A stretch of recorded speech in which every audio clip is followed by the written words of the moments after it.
ಹೇಗೂ ಬನ್ನಿ ಮುಂದೆ ಬನ್ನಿ ಬಂದು ಈ ಕಡೆ ಬನ್ನಿ ಈ ಕಡೆ ಸೊ ಸಂಕ್ಷಿಪ್ತವಾಗಿ, ಯಾಕಂದ್ರೆ ಇವತ್ತು PUC ಎಕ್ಸಾಮ್ ಮತ್ತು ಎಲ್ಲರ ಕೆಲಸ ಇರುತ್ತಾ, ಸಂಕ್ಷಿಪ್ತವಾಗಿ ತಮ್ಮಲ್ಲಿ ಎಂದು ಕಾಮದಹನ ಇದೆ, ಎಂದು ಬಣ್ಣ ಆಡ್ತಾರೆ, ರಂಜಾನ್ ಹಬ್ಬನು ಎಂದು ಬರುತ್ತೆ, ಅದರ ಬಗ್ಗೆ ಹಿಂದೂ ಮತ್ತು ಮುಸ್ಲಿಂ ಬಾಂಧವರು ನಮಗೆ ಮಾಹಿತಿ ಕೊಟ್ಟರು. ಅಂದ್ರೆ ನಾವು ನಮ್ಮ ಬಂದೋಬಸ್ತ್ ಅಂತಂದ್ರೆ ನಮಗೂ ಸಿಗುದಿಲ್ಲ. ಯಾಕಂತಂದ್ರೆ ಬೇರೆ ಬೇರೆ ಕಡೆ ಎಲ್ಲ ಕರ್ಕೊತಾರೆ. ಸೊ ನಮ್ಮ ವರ್ಕಿಂಗ್ ಪ್ಲಾನ್ ಇರಬೇಕಾಗುತ್ತೆ. ನಮ್ಮಲ್ಲಿ ತಂದ್ರೆ ನಾವು ಬೇರೆ ಕಡೆ ಇರೋದಿಲ್ಲ.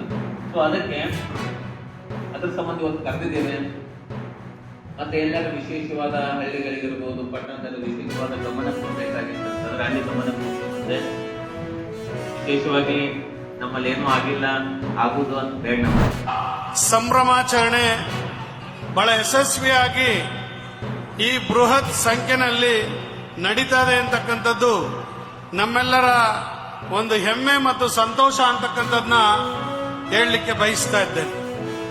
ಬಹುಶಃ ಈ ಕರ್ನಾಟಕದಲ್ಲಿ ದೇವರಾಜ ಅರಸವರಿಂದ ಹಿಡಿದು, ಯಡಿಯೂರಪ್ಪನವರಿಂದ ಹಿಡಿದು, ಬಂಗಾರಪ್ಪನವರಿಂದ ಹಿಡಿದು ಅನೇಕ ನಾಯಕರುಗಳು ಪ್ರಾದೇಶಿಕ ಪಕ್ಷವನ್ನ ಕಟ್ಟಿದ್ದಾರೆ. ಆದರೆ ಯಾವ ಪಕ್ಷನೂ ಕೂಡ 25 ವರ್ಷವನ್ನ ಪೂರೈಸಿ ಬೆಳ್ಳಿ ಹಬ್ಬವನ್ನ ಮಾಡತಕ್ಕಂಥ ಸಂದರ್ಭಕ್ಕೆ ಹೋಗಲೇ ಇಲ್ಲ. ಎಲ್ಲವೂ ಕೂಡ ಈ ಭಾಗದ ಬಳ್ಳಾರಿಯ ಶ್ರೀರಾಮುಲು ಕೂಡ ಪ್ರಾದೇಶಿಕ ಪಕ್ಷವನ್ನ ಕಟ್ಟಿದ್ರು.